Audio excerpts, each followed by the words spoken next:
efforts will gain traction and ultimately yield enduring peace in the Korean Peninsula and beyond.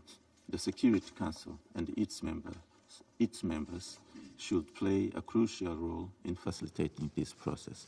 Thank you, Madam President. I thank the representative of Mozambique for their statement, and I now give the floor to the representative of Ecuador.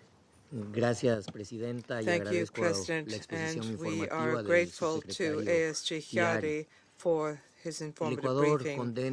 Ecuador condemns the recent launch of an intercontinental ballistic missile by the Democratic People's Republic of Korea, as did the Secretary General and the vast majority of the international community. My delegation stands in solidarity with the peoples of the Republic of Korea and Japan, given the risks they are facing with these types of launches.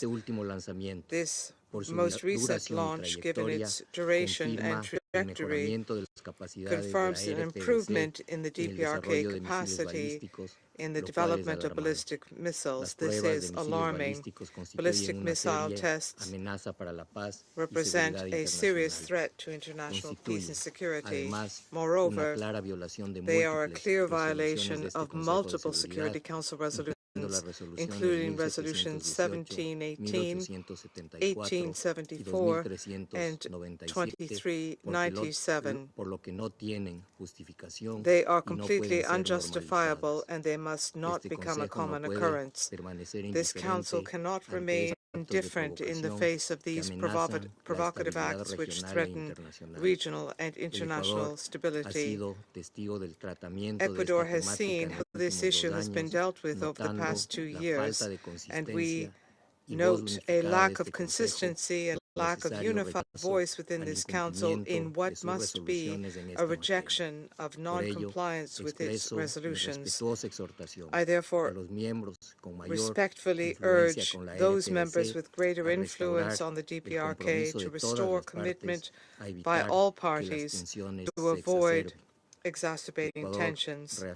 Ecuador reaffirms its commitment to the principles of the UN Charter, particularly disarmament and the global nuclear non-proliferation architecture. Complete, verifiable, and irreversible denuclearization of the Korean Peninsula today is more urgent than ever. For that reason, I would conclude by reiterating Ecuador's appeal to the DPRK to abandon its nuclear and ballistic missile programs and to resume the path of cooperation and dialogue in good faith and diplomacy. Thank you, President. I thank the representative of Ecuador for their statement, and I now give the floor to the representative of Sierra Leone. Thank you, Madam President. Let me also thank Mr. Khaled Kiari, Assistant Secretary General for the Middle East, Asia, and the Pacific, for his concise briefing.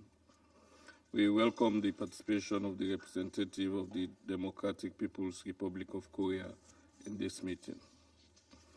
Sierra Leone is concerned about the Democratic People's Republic of Korea's recent launch of an ICBM, the Hwasong-19, with a capability and range that poses serious regional and global security threats.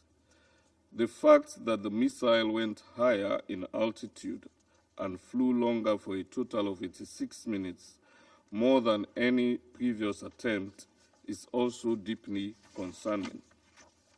Additionally, statements by the DPRK state officials are especially troubling, including by the head of state, referring to the weapon as its final and ultimate ICBM, quote-unquote, and that, quote-unquote, the DPRK will never change its line of bolstering up its nuclear forces.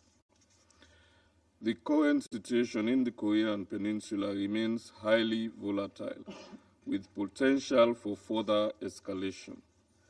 The DPRK's long-range missile and nuclear programs continue to pose serious challenges to peace and security in the region.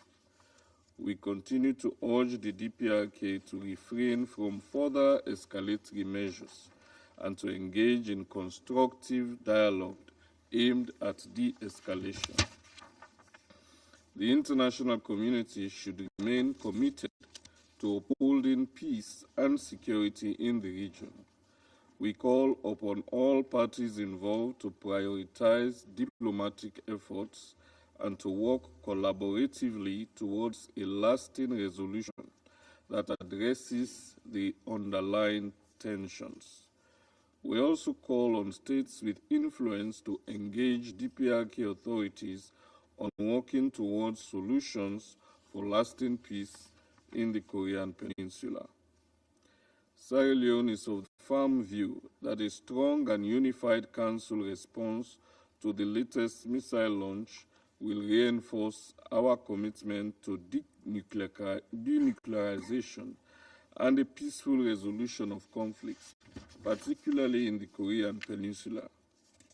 We stand ready to support all diplomatic initiatives and encourage the DPRK to engage bilaterally and multilaterally to unequivocally commit to transparent, complete, verifiable, irreversible, and non-discriminatory nuclear disarmament. The DPRK's blatant disregard and open violation of Security Council resolutions and the UN Charter undermines the authority of the organizations and remains a significant challenge for the international community. While efforts over the years have not succeeded in convincing authorities to comply with the global safeguards and de facto international norm against nuclear testing, a strong independent verification mechanism is still necessary to ensure that the DPRK meets its international obligations. In this regard, we wish to recall the importance of the work and report of the panel of experts and the regrettable non-renewal of the panel's mandate. We take note of the creation of the multilateral sanctions monitoring team for implementation of the UN Security Council resolutions regarding the DPRK, with the stated goal to assist with the full implementation of UN sanctions on the DPRK by publishing information based on rigorous inquiry into sanctions violations and evasion attempts. Additionally, we reiterate our call for the Comprehensive Nuclear Test Ban Treaty's entry into force, noting its valuable contribution to halting further modernization and increase in vertical and horizontal proliferation of nuclear weapons, thereby advancing the goal of nuclear disarmament. We conclude, Madam President, by echoing our previous call for the need for a holistic and comprehensive assessment of the nuclear programs of the DPRK, drawing upon the global effort for non-proliferation to promote international peace and security. As Sierra Leone affirms its unwavering commitment to the principles of disarmament, non-proliferation, and international peace and security, we reiterate our support for diplomatic efforts towards complete, verifiable, and irreversible denuclearization of the DPRK and the Korean Peninsula. I thank you. I thank the representative of Sierra Leone for their statement, and I now give the floor to the representative of Slovenia. Thank you, Madam President. I also wish to thank Undersecretary General Chiari for his briefing. Let me make a couple of points on behalf of my delegation. One, Slovenia strongly condemns the October 31st launch of an intercontinental ballistic missile by the DPRK. This is a blatant violation of multiple Security Council resolutions. DPRK has demonstrated numerous times it simply does not care about Security Council actions. A country who illegally developed nuclear weapons and has demonstrated with the latest launch that it can deliver them virtually anywhere in the Northern Hemisphere. This is a clear and provocative threat to peace and security in the region and worldwide. The Security Council resolutions are binding and must be implemented. They are not guidelines that can be unilaterally dropped when they do not fit the contemporary political agenda. DPRK must ensure their implementation, abandon its WMD and ballistic missile programs in a complete, verifiable, and irreversible manner, and cease all related activities. 2. Slovenia is gravely concerned with the trajectory the North Korean non-proliferation issue is taking. Throughout the last year, the situation grew consistently worse. The DPRK showed ever greater disregard for rules and has continued with ballistic missile tests and satellite launches.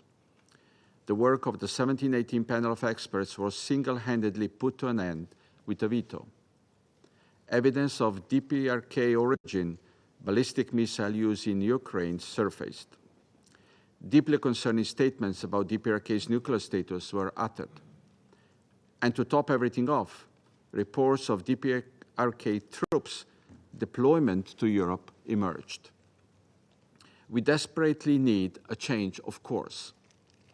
It would be too easy to point a finger just at one member of this Council, whose actions have been particularly damaging to the situation. However, I'm looking at all the Council members here.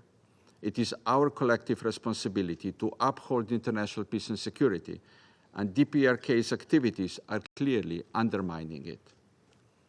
Madam President, the status quo we are experiencing is conducive to nothing but the expansion of DPRK's illegal nuclear weapons and ballistic missile program.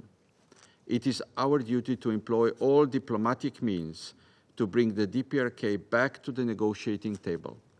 It is high time for DPRK to cease its provocative activities and return to dialogue and diplomacy. There is no legitimate alternative to this. The sooner we all realize this, the faster we will be able to comprehensively address the imperative of DPRK's denuclearization. Thank you, Madam President. I thank the representative of Slovenia for their statement, and I give the floor to the representative of China. Thank you, President. I congratulate the United Kingdom for assuming the presidency of the Security Council for this month. I thank ASG Chiari for his briefing and welcome the presence of the permanent representative of the DPRK at today's meeting. China has taken note of the recent launch by the DPRK and its relevant statements, as well as the reactions of other parties. The current situation on the peninsula remains tense, with growing antagonism and confrontation, which is not in the interest of any party. As a close neighbor of the peninsula, China hopes for peace and stability on the peninsula and does not wish to see any turbulence or even war and chaos there. China calls on all parties to bear in mind the overall peace and stability on the peninsula and the world at large, exercise calm and restraint, avoid intensifying and escalating tension, and make joint efforts to promote a de-escalation of the situation as soon as possible. President, the long-standing and complex issue of the peninsula is in essence a security issue. Its root cause is the Cold War vestiges, the absence of a peace mechanism, and the lack of mutual trust between the United States and the DPRK. It is imperative for all parties to take a rational and pragmatic approach and work to build mutual trust, so as to create a conducive atmosphere for de-escalating the situation. To fundamentally resolve the peninsula issue, China, upholding impartiality and objectivity, proposed a dual-track approach and the principle of phased and synchronized steps, which remains realistic and feasible under the current situation. Regrettably, a second country, obsessed with the Cold War mentality and zero-sum game, has been vigorously pursuing its geopolitical strategies, strengthening military alliances, and provoking bloc confrontation.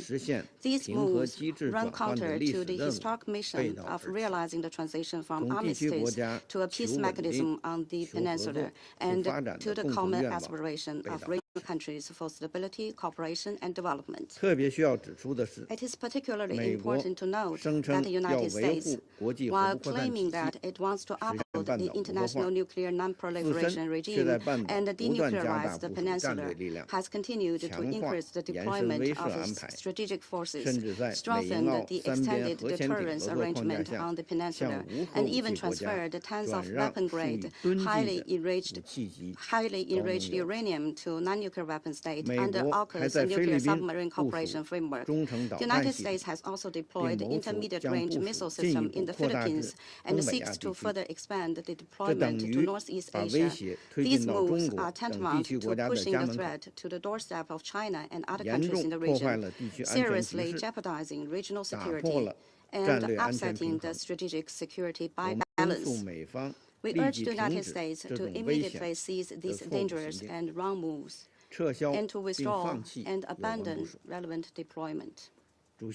President, China always believes that the Security Council should play a constructive role on the peninsula issue and take concrete measures to de-escalate the situation and enhance mutual trust, rather than simply imposing sanctions and pressure.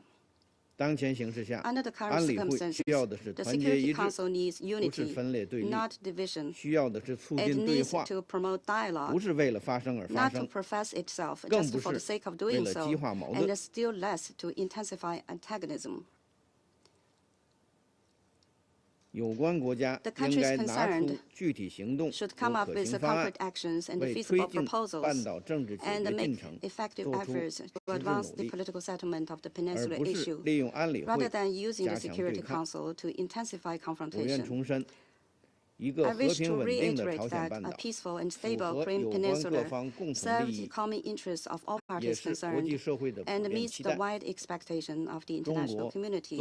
China, as a close neighbor of the peninsula and a responsible major country, will continue to play a constructive role in its own way in maintaining peace and stability on the peninsula and the UN realizing lasting peace and stability in Northeast Asia. I thank the representative of China for their statement, and I now give the floor to the representative of the Russian Federation. Madam President, we welcome the participation in the meeting of the permanent representative of the Democratic People's Republic of Korea. We listened to the briefing by Assistant Secretary General Khaled Kiari. We are forced to note that, once again, it did not provide any real substantive evaluation of events.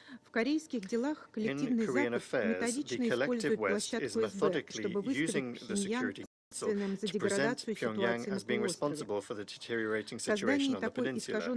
In creating this distorted picture, the UN Secretariat has also played a role by ignoring the external context of events. Even in the current so acute phase of developments on the Korean peninsula, UN officials preferred to repeat the same arguments, criticizing Pyongyang while turning a blind eye to provocations by its opponents. In so doing, they are becoming complicit in this negative turn of events.